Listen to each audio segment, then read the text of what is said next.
Up next on the show, what you need to do if you have a rapid or irregular heartbeat. And still ahead, Christmas in May. We'll tell you where they're getting ready to shoot a holiday film right here in Wisconsin when we come back.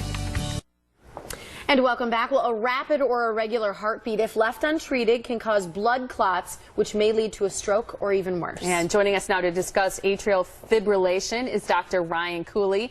He is an electrophysiologist with Aurora Cardiovascular Services. I don't know if I can get any more big words into that introduction. Nice to have you on the show today. Thank you. Good morning. I think this is an important thing to talk about, in part because if people recognize the signs of this, or they can identify it, and the quicker they can do that, the more likely the outcome is to be positive, right? Correct. That's absolutely correct.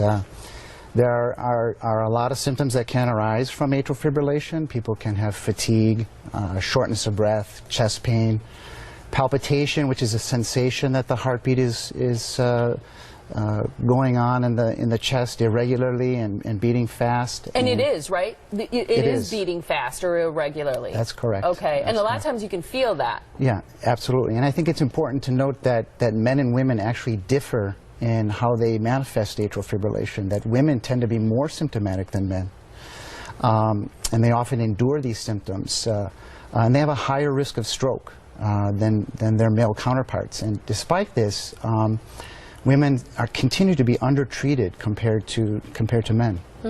Is it because some of the symptoms are so confusing? I mean, you might think you have what's like heartburn, or you might just think that you've had too much caffeine and you have a little flutter. Is that the reason why so much of it is not why we don't go to a doctor to check it out?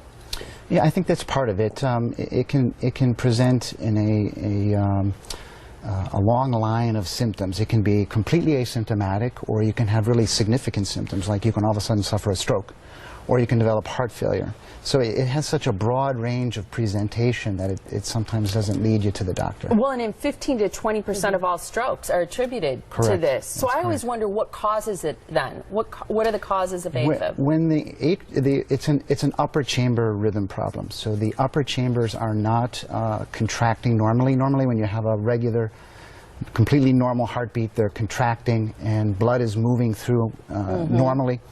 When the atria fibrillate, they're kind of squiggling and they're not contracting, the blood stagnates. And when blood stagnates, clots form, and then the clots can break off. Is this something that's genetic, or is it caused by lifestyle habits? Well, the causes of AFib can be divided into two categories. One is non-modifiable, which would be age and genetics. Okay. Those are things you can't do much about. Right. And modifiable causes. So the modifiable causes are things like high blood pressure, sleep apnea, both of which have been linked to obesity, alcohol and tobacco overuse, and chronic stress and the inflammation that follows. It is really a disease that closely tracks inflammation and kind of wear and tear in the body. Are there some things you can do to prevent it? I mean, obviously you can make lifestyle changes like losing weight, drinking less, using less tobacco, or eliminating it altogether. Are there other things you can do? Absolutely. It's a great question. I think prevention is really the key, and that means sleeping more, eating and drinking less, having better overall nutrition, smiling more. Laughing. Yeah. And moving a lot. It probably doesn't matter so much the type of exercise that you engage in, although I'll mention that there was a recent study that showed that yoga activity actually reduced reduced the incidence of atrial fibrillation.